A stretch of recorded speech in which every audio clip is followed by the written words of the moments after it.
ചെമ്മരിപ്പൂവിന്റെ പുതിയൊരു എപ്പിസോഡ് വീഡിയോയിലേക്ക് സ്വാഗതം. എപ്പിസോഡിന്റെ തുടക്കത്തിൽ തന്നെ കാണിക്കുന്നത് ബാമയുടെ കയ്യിലേക്ക് സച്ചിയുടെ താക്കോല് കിട്ടുന്നുണ്ടല്ലോ. ആ ഒരു സമയം തന്നെയാണ് ചന്ദ്ര അങ്ങോട്ടേക്ക് വരുന്നത്. ചന്ദ്ര വന്നതിന് ശേഷം ബാമയോടായിട്ട് പറയുന്നത്, ഇപ്പൊ ഇത്രയും രാത്രിയായില്ലേ, നിന്നെ കൊണ്ടാക്കാൻ സ്തുതിയോടായിട്ട് പറയാമെന്നൊക്കെ പറയുന്നുണ്ടെങ്കിലും എന്നെ ആരും കൊണ്ടാക്കണ്ട, ഞാൻ തന്നെ പോയിക്കോളാം എന്ന് പറഞ്ഞുകൊണ്ട് ഒരു പരിഭ്രമത്തോടു കൂടി തന്നെ ബാമ അവിടെ നിന്ന് പോകുന്നുണ്ട്. ഇതെല്ലാം തന്നെ നോക്കിക്കാണുന്ന ചന്ദ്രയാണെങ്കിലോ ഇവയ്ക്ക് എന്താ ഇത്ര അങ്കലാപ്പ്, ഇവിടെ എന്തോ കാര്യം മറക്കുന്നുണ്ടെന്നുള്ള കാര്യം ഉറപ്പാണെന്നൊക്കെ ചിന്തിച്ചുകൊണ്ട് നിൽക്കുകയാണ്.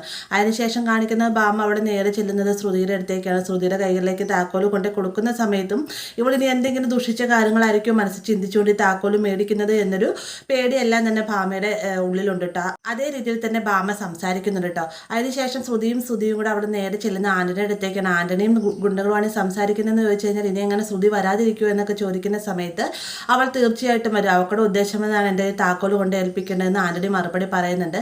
അങ്ങനെ ശ്രുതി വരുന്നത് കാണുമ്പോൾ തന്നെ അതേ ആന്റണി ചേട്ടാ അവർ വരുന്നുണ്ട് എന്ന് പറയുകയും ഇവരെ ശ്രുതിയുടെ കയ്യിൽ താക്കോലും മേടിക്കുന്ന സമയത്ത് നിന്റെ ഉദ്ദേശം എന്താണെന്ന് എനിക്കറിയില്ല, പക്ഷേ നീ ഉദ്ദേശകാര്യം അതേ രീതിയിൽ തന്നെ നടക്കട്ടെ ആന്റണി എന്ന് ശ്രുതി പറയുന്നുണ്ട്. അങ്ങനെ ശ്രുതി താക്കോൽ കൊടുത്തതിന് ശേഷം അവിടെ നിന്ന് പോവുകയും ചെയ്യാം കേട്ടോ. പിന്നീട് കാണിക്കുന്നത് നമ്മുടെ രേവതിയെ സച്ചിയുമാണ്. രേവതിയോടായിട്ട് സച്ചി പറയുന്നുണ്ട്, നീ തല്ലിയതിന് പകരമായിട്ട് അവൻ വെറുതെ ഇരിക്കുമെന്ന് തോന്നുന്നില്ല, ആന്റണി തീർച്ചയായിട്ടും പ്രതികാരം വീട്ടുമെന്നൊക്കെ പറയുമ്പോഴത്തേക്കും എനിക്കതിന് പേടിയൊന്നുമില്ല, എൻ്റെ കൂടെ എൻ്റെ സച്ചിയണില്ലേ എന്നൊക്കെ രേവതി പറയുന്നുണ്ട്. അങ്ങനെയൊക്കെ പറഞ്ഞതിന് ശേഷം ഇരുവരും കൂടി കടക്കാണ് കേട്ടോ. ഇതേ സമയം തന്നെ ഭാമയാവട്ടെ സച്ചിയുടെ താക്കോൽ താനാണ് കൊണ്ടേ കൊടുത്തത്.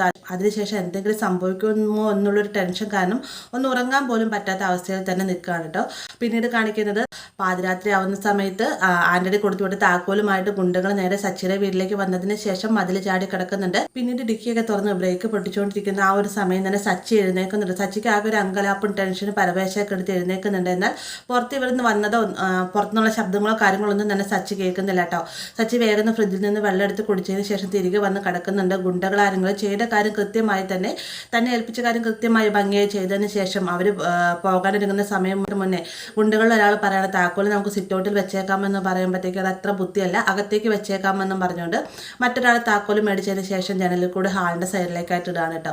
പിന്നീട് പിറ്റേന്ന് നേരം പുലരുന്ന സമയത്ത് നമ്മുടെ സച്ചി താക്കോൽ അന്വേഷിച്ച് നടക്കുകയാണ്. അതേസമയം തന്നെ രേവതി ആകട്ടെ തൻ്റെ കൂടെ പൂക്കൾ കെട്ടാൻ കൊടുത്ത ചേച്ചിക്ക് വേണ്ടിയിട്ട് കുറച്ചധികം പൂക്കൾ രേവതി കെട്ടിവെക്കുന്നുണ്ട്. അത് രാവിലെ തന്നെ ഏൽപ്പിക്കുന്നതിന് വേണ്ടിയിട്ട് കുറേ സഞ്ചികളും കാര്യങ്ങളൊക്കെ ഉണ്ട്. അതൊക്കെ സച്ചിയുടെ കയ്യിലേക്ക് ഏൽപ്പിക്കുന്ന നേരത്താണ് സച്ചി താക്കോൽ ചോദിക്കുന്നത്. സച്ചിയുടെ കയ്യിലായിരുന്നല്ലോ ഇന്നലെ താക്കോലെന്ന് രേവതി പറയുന്നുണ്ടെങ്കിൽ ഇല്ല രേവതി ഞാൻ എൻ്റെ കൈകളിലാണ് ഏൽപ്പിച്ചതെന്ന് സച്ചിയും തിരിച്ച് മറുപടി പറയാം കേട്ടോ.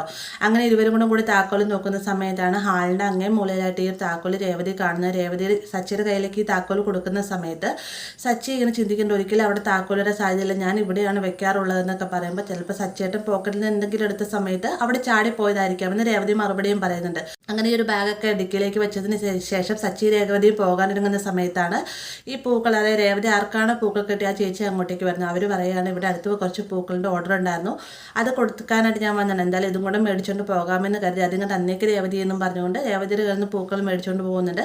സച്ചി ആണെങ്കിൽ ഇനിയിപ്പോൾ നിങ്ങൾക്ക് വരേണ്ട കാര്യമൊന്നുമില്ല, ഞാൻ പോയിക്കോളാം എന്ന് പറഞ്ഞുകൊണ്ട് രേവതിയുടെ യാത്രയും പറഞ്ഞിട്ട് പോകട്ടെ. രേവതിയാണെങ്കിൽ സച്ചിയേട്ടാ സൂക്ഷിച്ച് തന്നെ വണ്ടി ഓടിച്ച് പോകണമെന്നൊക്കെ പറയുമ്പോഴത്തേക്കും നീ എൻ്റെ ഇന്നത്തെ അച്ഛൻ്റെ ഡ്യൂട്ടി ഏറ്റെടുത്തോന്ന് സച്ചി ഒരു ചിരിയോട് കൂടി തന്നെ ചോദിക്കുന്നുണ്ട്. അങ്ങനെ രേവതി സച്ചിയെ യാത്രയാക്കി വിടട്ടെ. ഇതേ സമയം തന്നെ ഗുണ്ടകളാക്കട്ടെ ഇത്രയും നേരമായിട്ട് സച്ചി വന്നില്ലല്ലോ, ഇനിയിപ്പോൾ അവൻ വണ്ടി എടുത്ത് എങ്ങോട്ടും പോകുന്നില്ലായിരിക്കും എന്നൊക്കെ ചിന്തിച്ചുകൊണ്ട് നിൽക്കുന്ന സമയത്താണ് സച്ചി അങ്ങോട്ടേക്ക് വരുന്നത്.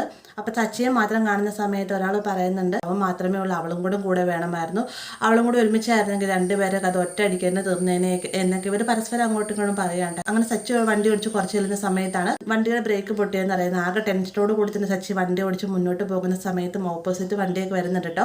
അതൊക്കെ വെട്ടിച്ച് ഓടിച്ച് നിന്ന് വണ്ടി ഒരു ബൈക്കിലേക്കാണ് തട്ടി നിർത്തുന്നത്. അത് നമ്മുടെ അരുണിൻ്റെ വണ്ടിയാണ്. ഒരു ഭാഗത്തോടെയാണ് ഇന്നത്തെ എപ്പിസോഡ് അവസാനിക്കുന്നത്. വീഡിയോ ഇഷ്ടമായി കഴിഞ്ഞാൽ ലൈക്ക് ചെയ്യാനും കൂടെ ചാനൽ സബ്സ്ക്രൈബ് ചെയ്യാനും മറക്കരുത്.